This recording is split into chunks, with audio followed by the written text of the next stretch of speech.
Astaghfirullah. Bismillahirrahmanirrahim.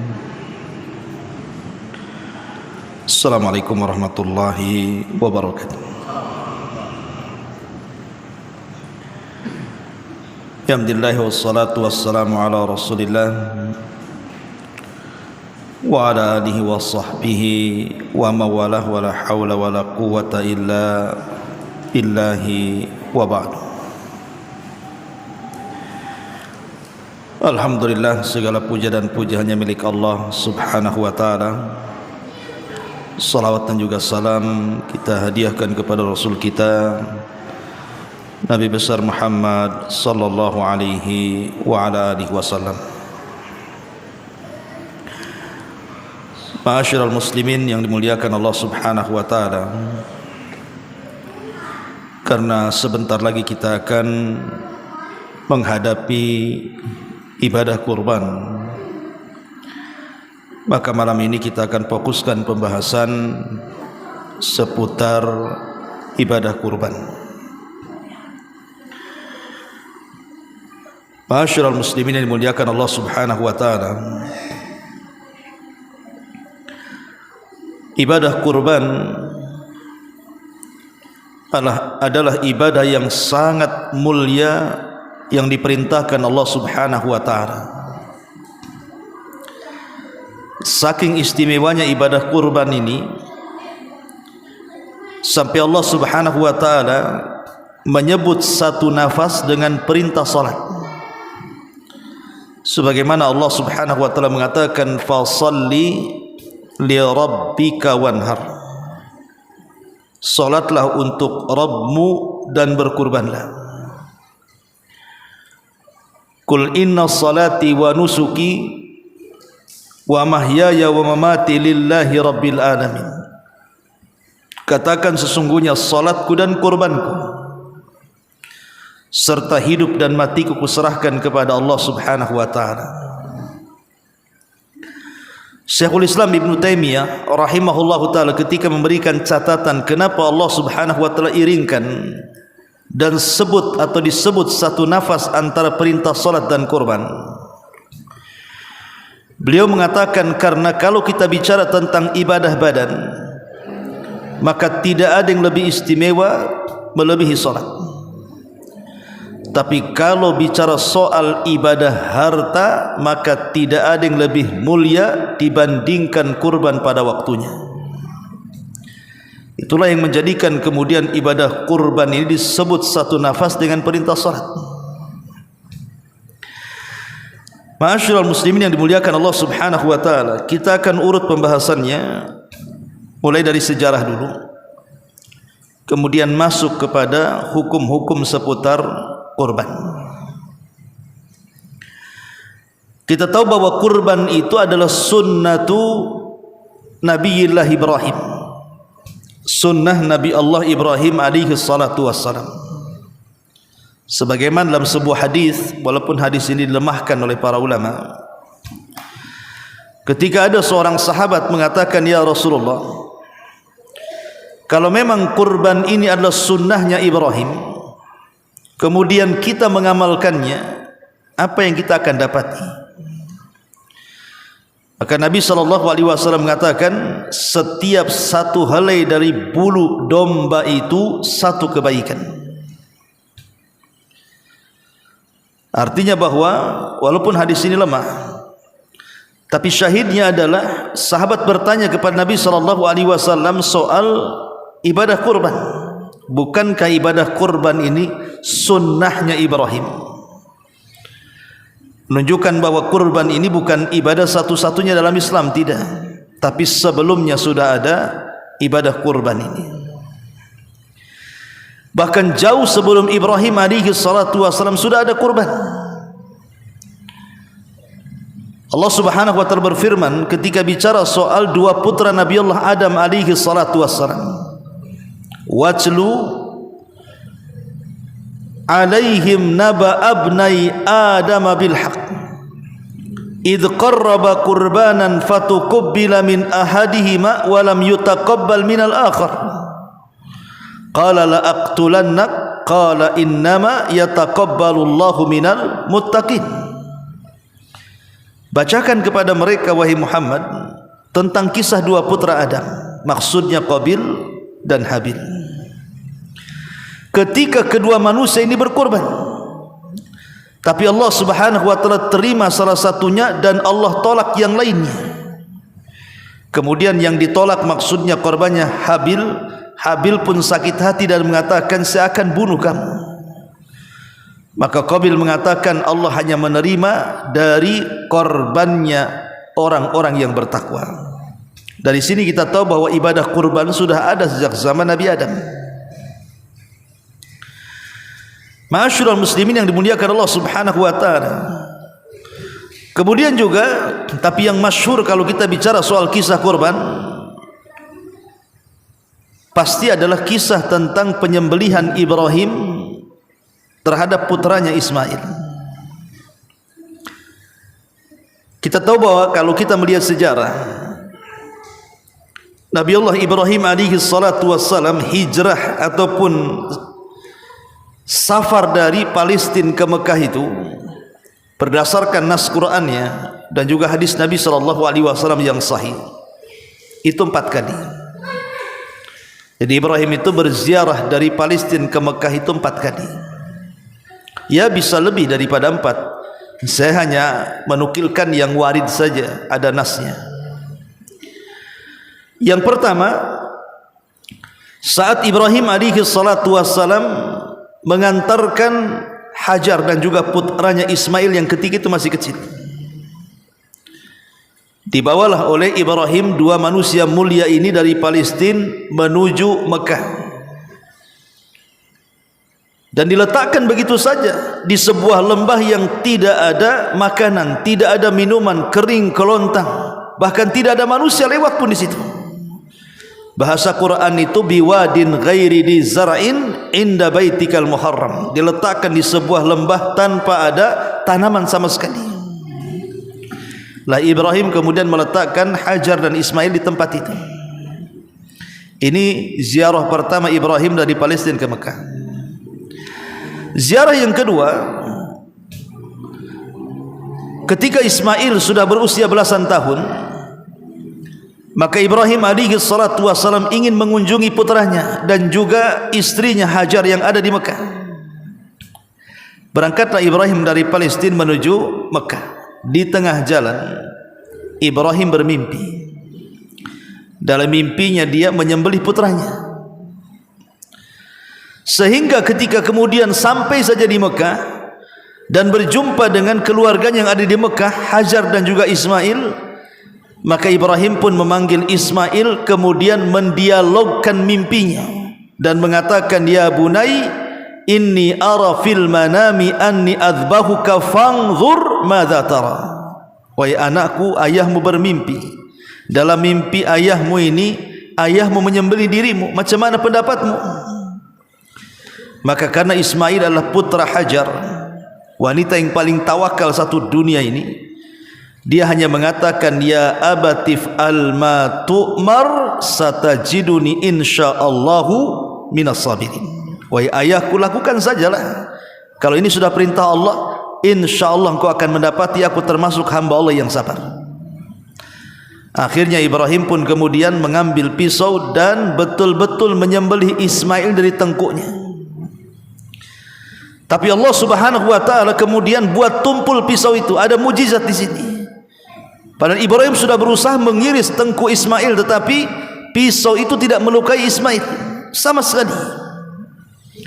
Tiba-tiba kemudian dari langit Allah Subhanahu wa taala berseru dan mengatakan, qad saddaqtar ru'ya, engkau sudah membenarkan mimpimu wahai Ibrahim.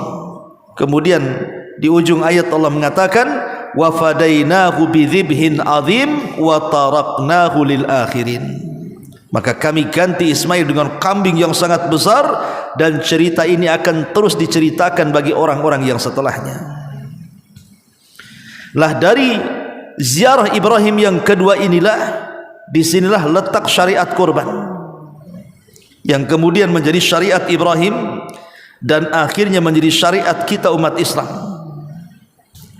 Kemudian yang ketiga, ziarah Ibrahim alaihi salatu wasalam setelah kematian Hajar.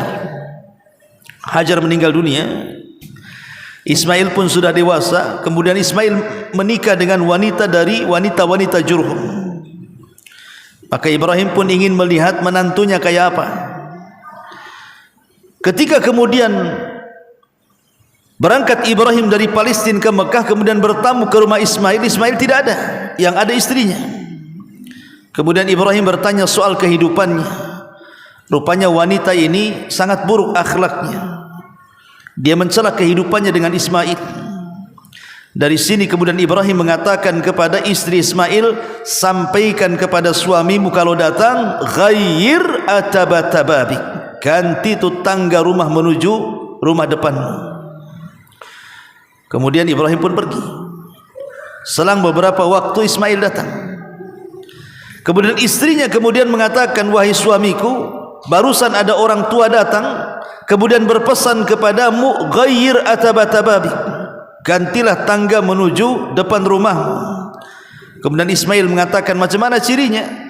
Maka istrinya menceritakan cirinya begini. Maka Ismail mengatakan, celaka engkau, itu ayahku, dan pesannya menyuruh aku untuk menceraikan kamu. Maka diceraikanlah oleh Ismail istrinya. Kemudian Ibrahim pun pulang. Lah setelah beberapa waktu dia mendengar lagi Ismail menikah lagi, tapi dengan istri yang kedua yang sangat soleh, istri daripada wanita putra dari pembesar Jurhum. Maka menikahlah kemudian Ismail dengan istri keduanya, dan istri keduanya soleh. Kemudian Ibrahim datang lagi mengetes. Istri keduanya memang betul-betul soleha, zuhud, qanaah, dan begitu seterusnya. Bahkan Ibrahim mendoakan makanan dan minuman yang disuguhkan kepadanya. Ma'asyiral muslimin yang dimuliakan Allah Subhanahu wa taala. Lah, inilah ziarah Ibrahim yang ketiga. Dan ini tercantum di dalam Sahihaini Bukhari Muslim. Kemudian yang keempat, yang terakhir adalah ziarah Ibrahim ketika hendak membangun Ka'bah. Jadi Ibrahim kemudian safar lagi dari Palestina menuju Mekah. Kemudian Ismail kan sudah dewasa, sudah menikah pun. Maka Ibrahim mengatakan kepada Ismail, wahai Ismail, ayahmu diperintahkan Allah untuk membangun Baitullah. Akhirnya kemudian Ismail pun mengatakan, iya saya siap bantu wahai ayahku. Maka Ibrahim pun kemudian membangun Ka'bah, dibantu oleh Ismail. Dan setiap kelelahan Ibrahim pun berdiri satu batu, kemudian memandang hasil bangunannya. Lah karena sering berdiri di batu itu, akhirnya kakinya ngecap di batu itu. Lah batu itulah yang kemudian dikenal dalam sejarah sebagai Hijar atau sebagai Maqam Ibrahim. Dan Maqam Ibrahim tidak jauh dari Ka'bah tuh. Dulu melekat Maqam Ibrahim itu di Ka'bah, tapi karena menghalangi orang tawaf dengan orang yang solat di belakang Maqam Ibrahim, maka Umar bin Khattab meminta kepada Rasul agar digeser Maqam Ibrahim yang melengket di Ka'bah itu, dimundurkan, dijauhkan sedikit supaya tidak mengganggu orang tawaf. Dan Rasul menyetujui idenya Umar bin Khattab radhiyallahu an. Kemudian turun ayat wattakhidu mim maqami Ibrahim musalla. Lah inilah ziarah Ibrahim dari Palestina menuju Mekah 4 kali. Lah salah satunya adalah Ibrahim alaihi salatu wassalam melakukan penyembelihan terhadap putranya Ismail, kemudian Allah ganti dengan kambing yang sangat besar, kemudian menjadi syariat kurban dalam sejarah. Ini kisah yang kedua Ibrahim. Adapun kemudian kurban ini juga syariat para nabi tentunya ya. Syariat para nabi, bukan hanya Adam, putra-putranya Adam, Ibrahim, kemudian Rasul kita Muhammad sallallahu alaihi wasallam, semua para nabi itu juga ada syariat kurban. Tetapi kita akan fokus kepada syariat kurban bagi kita umat Islam. Ma'asyiral muslimin yang dimuliakan Allah Subhanahu wa taala. kita masuk pada hukum-hukumnya karena juga waktu. Pertama kita bicara soal hukum. Apa hukum kurban ini? Ma'asyiral muslimin yang dimuliakan Allah Subhanahu wa taala, hukum kurban ini menjadi khilaf para ulama. Ada yang mengatakan hukum kurban itu wajib. Jadi sebagian ulama mengatakan hukum kurban itu wajib. Tetapi ada juga yang mengatakan sunnah. Tapi bukan sunnah biasa, sunnah muakkadah. Dan itu kebanyakan pendapat para ulama mengatakan dia adalah sunnah muakkadah. Walaupun tidak syak lagi, tadi saya katakan ada yang mengatakan wajib seperti Abi Hanifah dan yang lainnya. Terlepas daripada yang mengatakan wajib ataupun sunnah muakkadah, yang jelas bahwa siapapun yang sanggup berkurban sebaiknya berkurban. Karena Nabi SAW pernah mengancam, man kanat lahu si'atun an yudhahiya falam yudhahi fala yaqrabanna musallana. Siapapun yang sanggup berkurban kemudian dia tidak berkurban, jangan pernah dekat-dekat tempat sembahyang Id kami. Rasul mengusir dari salat Id orang-orang yang, maksud salat Idul Adha ya, orang-orang yang sanggup berkurban tapi tidak mau kurban tuh. Artinya Nabi SAW tidak suka. Dari sini kita tahu bahwa kurban juga ada kaitan dengan kemampuan. Artinya kalau mampu kurban, kalau tidak mampu jangan dipaksakan. Karena tidak dianjurkan kurban itu dengan cara hutang. Walaupun sah-sah saja kan begitu. Tetapi sebaiknya kurban itu bukan menghutang, tapi betul-betul ada kemampuan untuk membeli hewannya. Itu secara hukum. Jadi ada yang mengatakan wajib seperti Abi Hanifah, Imam Auza'i, Imam Al-Laitsi, bahkan Ibnu Taimiyah juga mengatakan seperti ini wajib. Tapi juga ada yang mengatakan sunnah, dan itu jumhur Syafi'i, Maliki, dan juga pendapat Imam Ahmad yang masyhur dari beliau. Adapun hikmah daripada kurban itu sendiri, apa sih hikmah daripada kurban itu sendiri? Pertama, kurban ini adalah syiar dari syiar-syiar Allah. Siapapun yang mengagungkan syiar-syiar Allah Subhanahu wa taala, maka itu tanda ketakwaan ia kepada Allah. Jadi karena kurban itu bentuknya syiar, berarti harus ditampakkan. Jangan pula antum membeli kambing dalam rumah atau di dapur, orang enggak tahu. Kurban itu harus ditampakkan karena dia syiar. Sama dengan azan, sama dengan qomat, sama dengan solat jamaah dan begitu seterusnya, syiar. Ya, sehingga karena syiar itu harus ditampakkan. Yang kedua, bahwa kurban ini tausi'atul lil fuqara'i wal masakin. Kurban ini hikmahnya adalah untuk meringankan beban-beban orang-orang fakir dan miskin. Karena begini ikhwatu fillah, ada di antara saudara-saudara kita ini terkadang ada yang mungkin memakan daging kambing, sapi ataupun unta, itu boleh jadi setahun sekali. Kalau seandainya kemudian 1 tahun mereka tidak memakan makanan lezat dan enak seperti daging kambing ataupun sapi dan yang semacamnya, tentu alangkah kasihannya mereka. Makanya kemudian kurban ini salah satu juga menyenangkan hati fuqara wal masakin. Dan hukum menyenangkan hati seorang muslim saja, jangan cerita orang miskin. Orang muslim saja kalau kita senangkan hatinya, itu seutama-utama amal. Macam mana kemudian yang disenangkan itu hati fuqara wal masakin lagi? Maka tentu amalan ini lebih utama lagi. Ini hikmah yang kedua, bahwa kurban itu tausiatul lil fuqara'i wal masakin. Kemudian yang ketiga, di antara hikmahnya adalah tahqiqut tauhid. Kurban ini mewujudkan tauhid. Karena kalau kita lihat dalam dunia paranormal, dunia perdukunan yang sekarang lagi marak-marak ini kan, dunia perdukunan sudah mulai naik lagi. namanya gitu ya. Kita lihat dalam dunia perdukunan itu mesti tidak lepas daripada kurban kan? Tidak lepas daripada kurban dukun-dukun itu. Entah disuruh menyembelih hewan apa gitu kan sebagai syarat orang yang datang ke dukun kan? Padahal dia menyembelih itu karena jin atau karena syaitan. Lah sebagaimana kemudian kurban-kurban dijadikan ajang kesyirikan di satu sisi, maka ketika kita berkurban betul-betul lillahi ta'ala, kul inna salati wa nusuki wa mahyaya wa mamati lillahi rabbil alamin, berarti kurban ini adalah perwujudan tauhid.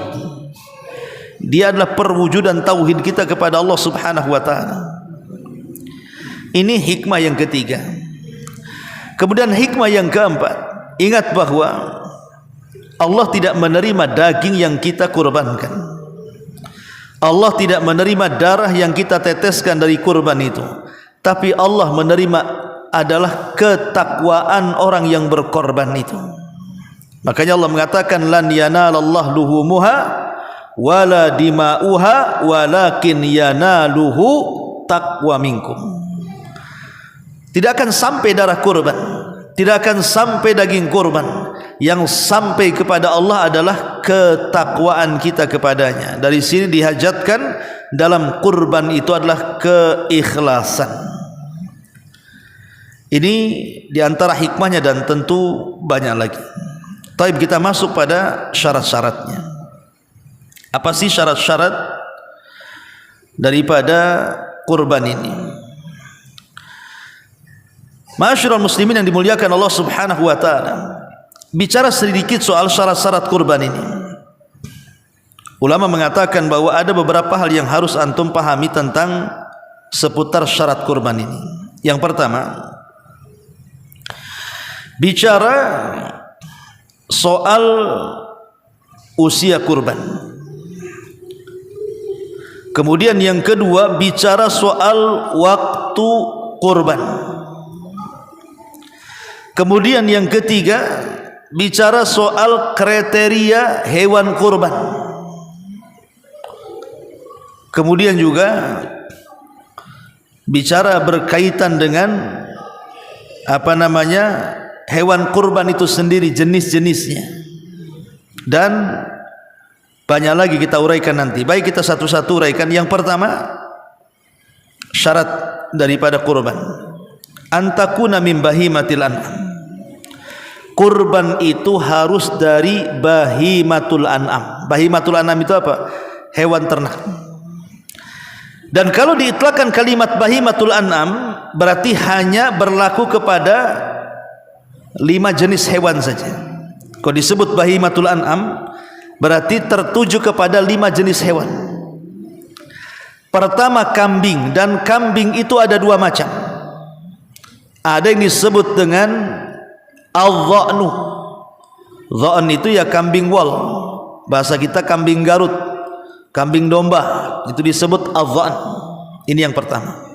Yang kedua, maiz. Maiz itu yang diistilahkan kita kambing kacang. Jadi ada dha'n, ada maiz namanya. Kemudian yang ketiga, sapi atau yang sejenisnya kerbau. Baru yang kelima, unta. Ini disebut bahimatul an'am. Ini yang bisa dikorbankan. Jadi kambing domba, kambing kacang, sapi, kerbau, unta. Selain 5 hewan ini tidak bisa dikorbankan. Bagaimana dengan kuda? Pendapat yang kuat tidak bisa dikorbankan. Ya. Bagaimana dengan ayam? Apalagi kuda aja tak bisa, ayam pula dikorbankan. Entok, apalagi suang. Burung unta, Ustaz, kan ada untanya. Ya, tapi burung nggak bisa juga. Jadi memang harus yang 5 hewan tadi. Dan itu berdasarkan surah Al-Hajj ayat 34. Ini syarat yang pertama. Syarat yang kedua, antablugha as-sin al-mahdud syar'an. Usia hewan kurban itu harus masuk pada usia yang ditetapkan secara syar'i. Kalau kurang berarti tidak sah dikorbankan. Pertama, adhan tadi, kambing Garut atau kambing domba atau kambing wol. maka usia minimal 6 bulan. Kurang dari 6 bulan tidak sah dikorbankan. Yang kedua, maiz, kambing kacang. Usianya harus 1 tahun. Kurang 1 tahun tidak sah dikorbankan. Kemudian sapi dan juga kerbau, minimalnya 2 tahun. Kurang dari 2 tahun tidak sah dikorbankan. Kemudian unta minimalnya 5 tahun, kurang dari 5 tahun tidak sah dikorbankan. Ini usia yang disepakati. Makanya penting kalau seseorang itu membeli kambing atau sapi, tanya umurnya. Terutama mungkin yang harga-harga murah biasanya.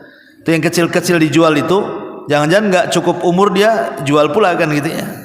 Maka jangan sampai kita membeli kambing yang tidak cukup umur, karena tidak sah kurbannya, karena itu masuk syarat ya. Ini yang kedua. Yang ketiga, antakuna khaliyatan minal uyub. Hendaklah hewan kurban yang dikurbankan itu tidak ada cacat. Dan cacat yang disepakati kalau terdapat pada hewan kurban tidak sah dikurbankan. Dan itu ada 4. Kalau ada 4 cacat dalam hewan kurban, maka tidak sah hewan kurban itu dikurbankan. Kalau nekat dikurbankan, maka hukumnya sedekah saja, tidak masuk pada hewan kurban. Dan 4 cacat itu tertuang dalam hadis Nabi SAW. Kata Nabi SAW, arba'un la tajuzu fid dhahaya. 4 cacat tidak boleh ada pada hewan kurban.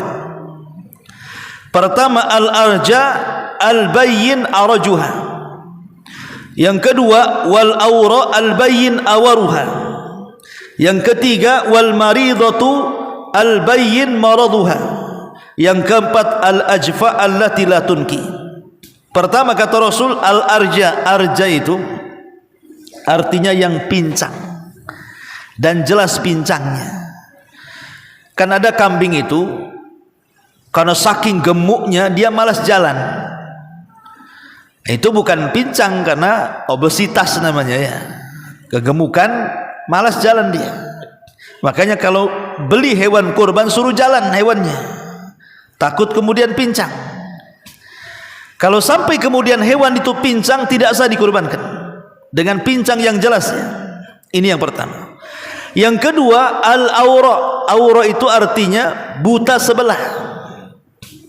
Mungkin sebelah kirinya buta, sebelah kanannya melihat, atau sebaliknya. Itu disebut al-aura, dan jelas butanya. Kemudian yang ketiga, sakit dan jelas sakitnya, mungkin murung saja, banyak pikiran mungkin dia mau disembeli, tak mau makan. Yang lain semangat lari sana, dia murung saja. Ini sakit kambing ini. Maka kalau jelas-jelas sakit tidak boleh dikurbankan. Atau yang keempat, kurus kambingnya sehingga sudah tidak bersumsum lagi, mungkin karena terlalu tua atau mungkin karena kurang makan. Maka kalau ada pada hewan kurban 4 perkara ini tidak sah dikurbankan, karena kurban itu kan hadiah kita kepada Allah. Makanya ketika kita menghadiahkan sesuatu kepada bapak wali kota, gubernur saja, tentu yang indah kan gitu ya, dibungkus dengan rapi kadonya dan begitu seterusnya. Lah ini kita mau korban, menghadiahkan sesuatu kepada Allah. Makanya wajar kalau Rasul mengatakan jangan ada 4 cacat ini pada hewan kurban. Bagaimana kalau cacatnya di atasnya? Ya lebih tidak boleh lagi. Umpamanya kan yang dilarang kan buta sebelah, Ustaz. Macam mana kalau buta dua-duanya? Kan nggak ada dalam hadis. Ya ngaco aja orang ini, buta sebelah aja tak boleh, apalagi buta dua-duanya, kan begitu. Ataupun umpamanya dia sama sekali itu patah semua kakinya, nggak pincang, memang lumpuh dia. Kan dalam hadis kan yang dilarang yang pincang, ini lumpuh ini. Yang pincang aja tak boleh, apalagi yang lumpuh kan gitu. Nah, itu namanya mafhum aulawi dalam usul fikih itu. Yang tidak disebut justru lebih parah hukumnya dibandingkan yang disebut. Tetapi kalau di bawahnya ya, di bawah daripada 4 perkara ini menjadi khilaf para ulama. Dan pendapat yang kuat sah tapi makruh. Seperti ekornya putus, kemudian telinganya sobek, itu kan di bawahnya nih. Ya, jadi kalau cacat di bawahnya dianggap sah kurbannya, tapi dianggap makruh. kata para ulama. Ini yang ketiga. Jadi harus tidak ada 4 cacat pada hewan kurban ini. Kemudian yang keempat, antakuna milkan lil mudhahi, bahwa hewan kurban itu memang betul-betul milik yang akan berkurban. Jangan pula hewan jaminan dikorbankan. Umpamanya saya pinjam motor, jaminannya apa Pak Ustaz? Terserahlah, kambing jadilah. Maka akhirnya antum kasih kambing sebagai hewan jaminan. Datang Idul Adha antum gorok pula tuh. Nggak boleh, itu hewan jaminan. Ya, ataupun hewan ghasab atau hewan titipan, apalagi sampai curian, maka tidak boleh, tidak sah kurbannya. Jadi betul-betul kita beli hewan kurban itu dengan uang yang halal dari diri kita, kemudian menjadi milik kita, maka itu baru betul hewan kurban. Ini yang keempat. Yang kelima, alla yata'allaq biha haqqun li ghairihi, hendaklah hewan kurban itu tidak ada kaitan dengan milik orang lain atau tanggungan orang lain, kecuali kalau dia hanya taukil saja, wakil. Umpamanya kayak kita lah panitia di masjid ini, ada orang datang dari jauh nitip hewan kurban, berarti kita ini kedudukannya sebagai wakil daripada orang yang berkurban. Nah, itu boleh. Ini yang kelima, syarat yang kelima. Syarat yang keenam, an yudhahiya biha fil waqtil mahdud syar'an, hendaklah ketika menyembelih hewan kurban jelas waktunya. Kapan waktunya? Ba'da salatil id yauman nahri, setelah salat id hari Idul Adha. Berarti kalau disembelih sebelum salat karena tergesa-gesa lapar ingin nyate, akhirnya disembelih sebelum salat, berarti tidak sah dan dianggap hewan sedekah. Tapi kalau disembelih setelah salat id, maka dianggap kurban. Kata Nabi SAW, man dzabaha qabla salati fa innama huwa lahmun qaddamahu li ahlihi wa laysa minan nusuki fi syai'in. Barang siapa yang menyembelih sebelum salat, itu hanya daging biasa yang akan diberikan kepada keluarganya dan bukan bagian daripada korban sama sekali. Berarti kurban itu dilakukan setelah salat id. Ya. Ma'asyiral muslimin yang dimuliakan Allah Subhanahu wa taala. Adapun hukum-hukum yang lain dari kurban ini tentang pembagian hewan kurban. Memang tidak ada nas yang jelas tentang masalah pembagian hewan kurban ini. Cuman Al-Quran atau hadis Nabi SAW mengisyaratkan bahwa pembagian hewan kurban itu ada yang mengatakan dibagi 2, ada yang mengatakan dibagi 3. Maksudnya dibagi 2 itu yang separuh untuk korbaner, yang separuhnya disedekahkan. Tapi sebagian ulama mengatakan dibagi 3, maksudnya sepertiga bagi korbaner, sepertiga kemudian dihadiahkan, dan sepertiga disedekahkan. Dan itu berdasarkan hadis Nabi SAW, kulu waddakhiru watasaddaqu, makanlah kemudian simpanlah kemudian sedekahkanlah. Dan ini pendapat kebanyakan para ulama bahwa korban itu dibagi 3. Makanya antum yang menjadi panitia kurban, kalau ada orang yang kurban ke sini atau di tempat manapun, maka bagian korbanan itu mendapatkan sepertiga dari hewan kurbannya. Jadi sisihkan sepertiga dari hewan kurban, itulah hak korban. Itu maksudnya sekali lagi, pembagian ini bukan secara mutlak, tidak, karena memang tidak ada nas yang tetap, ya kan, ini hanya ijtihad ulama. Artinya seandainya pun dibagi 2 tidak ada masalah, atau seandainya tidak dibagi pun tidak ada masalah. Contoh mamanya, antum menyerahkan kambing ke Masjid Darul Ilmi, tolong ya kambing saya potong kuliti, nanti kambingnya setelah dipotong-potong bawa ke rumah semua. Boleh?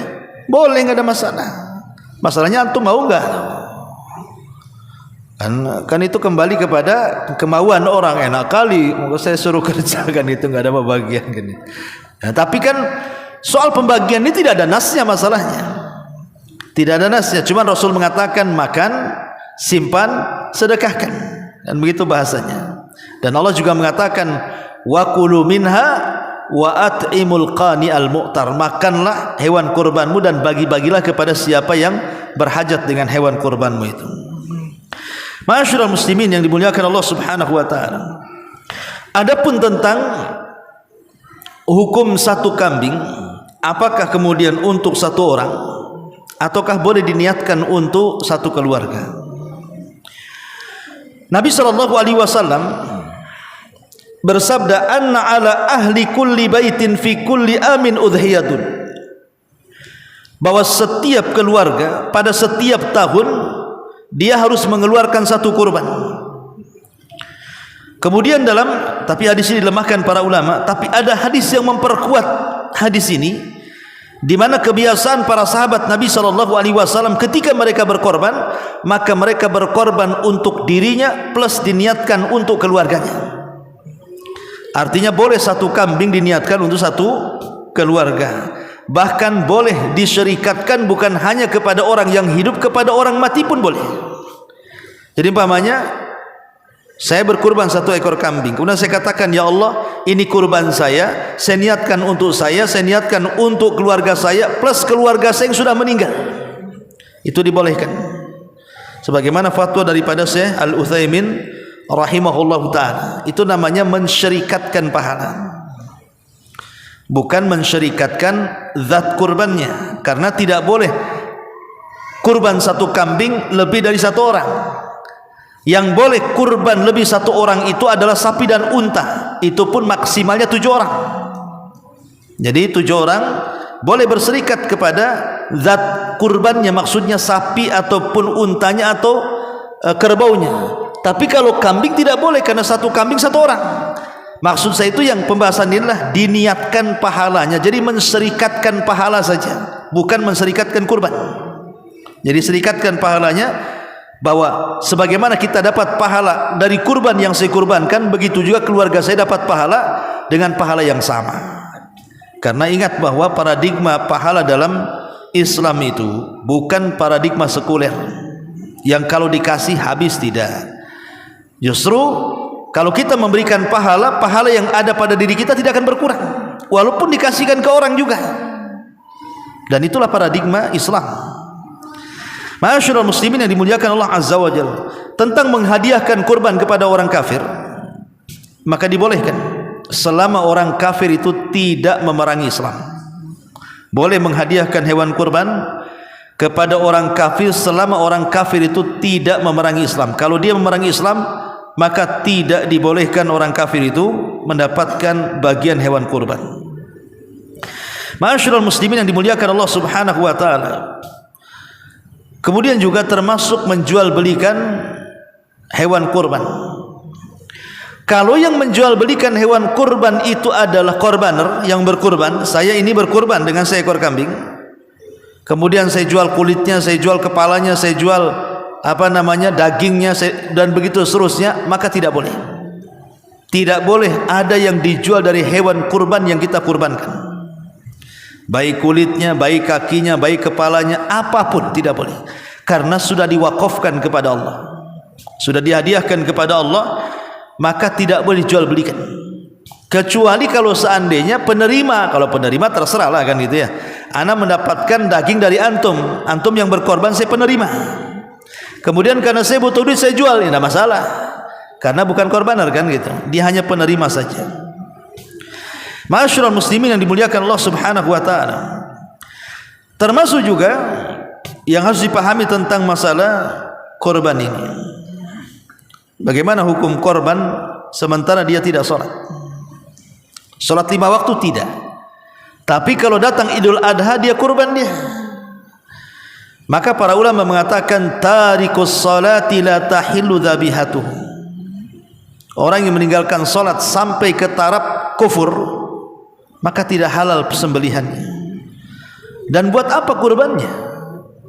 Karena baik dan tidaknya sebuah kurban itu kan ditentukan baik dan tidaknya solatnya. Kalau solatnya baik, kurbannya diterima. Kalau solatnya tidak baik, kan kurbannya tidak diterima. Jadi buat apa berkurban kalau tidak solat? Makanya solat itu sebagai penentu semua amalan yang kita lakukan dari amalan-amalan ibadah. Ma'asyiral muslimin yang dimuliakan Allah Subhanahu wa taala. Kemudian juga berkaitan dengan kurban juga. Sekarang kalau seandainya kita menyembelih kambing itu, kita sudah beli nih kambing itu, tahu-tahu lepas kambingnya.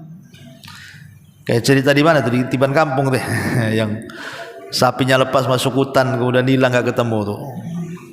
Gimana hukumnya? Bagaimana kalau seandainya setelah Idul Adha kemudian ketemu? Jadi ketemunya itu setelah lewat Idul Adha. Kambing yang lepasnya tahu-tahu pulang sendiri. Oh, tahu pula dia. Atau mamanya sapi yang lepas ketangkap kemudian dipulangkan. Masalahnya sudah lewat hari tasyrik. Karena kan waktu penyembelihan itu kan cuma 4 hari saja. Dimulai dari tanggal 10, 11, 12, 13. Tanggal 14-nya pulang pula si kambing ini. Apakah harus sembelih? Ya. Maka para ulama mengatakan ada 2 pendapat. Ada yang mengatakan langsung sembelih. Ada yang mengatakan tidak, karena dia di luar waktu penyembelihan sehingga kambing itu harus dirawat kembali nunggu tahun depan. Kalau sudah nanti tahun depan masuk pada Idul Adha baru disembelih. Kenapa? Sebab kalau disembelih di luar waktunya, ibaratnya antum sholat di luar waktu kan begitu, maka dianggap tidak sah. Walaupun ada sebagian mengatakan boleh langsung disembelih. Tapi pendapat wallahu alam, pendapat yang rajih wallahu alam, dirawat kambing itu kemudian tahun depan baru disembelih lagi di Idul Adha tentunya, biar masuk waktunya. Dan jangan sampai lepas lagi. Dah tahun kemarin lepas, ini mau lepas lagi tahun ini. Cemana pula kan gitu. Jadi itu harus dipahami. Ma'asyiral muslimin yang dimuliakan Allah Subhanahu wa taala. Bagaimana hukum menyembelih hewan kurban di malam hari? Maka ulama mengatakan tidak ada hukumnya, boleh-boleh saja. Tapi sebaiknya menyembelih itu di siang hari karena dia bagian syiar. Kalau malam hari kan enggak nampak, enggak syiarnya enggak nampak gitu ya. Tapi kalau secara hukum boleh, ya boleh, enggak ada masalah. Tidak ada masalah. Cuman sebaiknya disembelih di siang hari. Wallahu a'lam bishawab. Ini diantara hukum singkat saja seputar hukum-hukum kurban. Tapi sampai di sini, ada yang bertanya silakan sebelum kita. Panitia apakah boleh menerima hewan daging? Panitia, apakah panitia boleh menerima hewan kurban? Boleh-boleh saja, tidak ada masalah. Apakah panitia bagian daripada jazar tukang jagal? Bukan. Tukang jagal itu ya tukang sembelih. Yang nyembelih itu disebut jazar, tidak boleh. Yang tidak boleh dapat upah. Ya, upahnya dari kita, dari uang. Kalau dia mensyaratkan saya sembelih kambingmu tapi kepalanya untukku, maka jangan dikasih. Karena Ali radhiyallahu an pernah diserahi oleh Nabi SAW 30 unta, sisa daripada kurban Nabi, hadyu Nabi. Jadi ketika Rasul itu haji, kan menyembelih kurban, dalam bahasa Arab haji itu disebut hadyu. Itu 100 ekor unta. Nabi menyembelih 70, sisanya disuruh Ali 30. Kemudian Rasul berpesan kepada Ali, jangan kau kasih upah al-jazar. Jazar itu yang menyembelih. Tetapi kasih upahlah dari uangmu sendiri. Dari sini ada hukum tidak boleh memberikan upah tukang jagal. Tapi apakah kemudian panitia dimasukkan tukang jagal? Ya tidaklah, panitia bukan tukang jagal. Ya karena kita tahu bahwa kalau sudah jadi panitia itu kan ada yang ngeresekin, ada yang motong daging, ada yang ngiloin kan, itu kan. Ya kan? Ini apakah termasuk tukang jagal? Tidak, yang jazar itu yang nyembelih itu.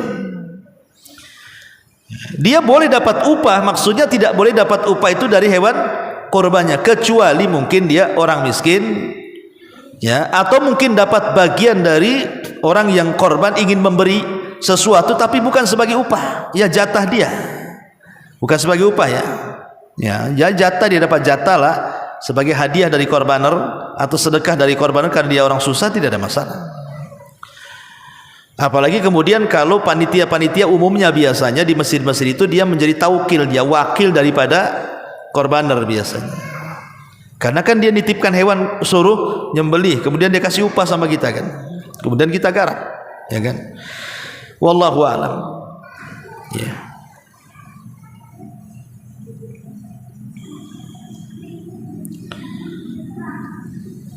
Taib, sampai di sini.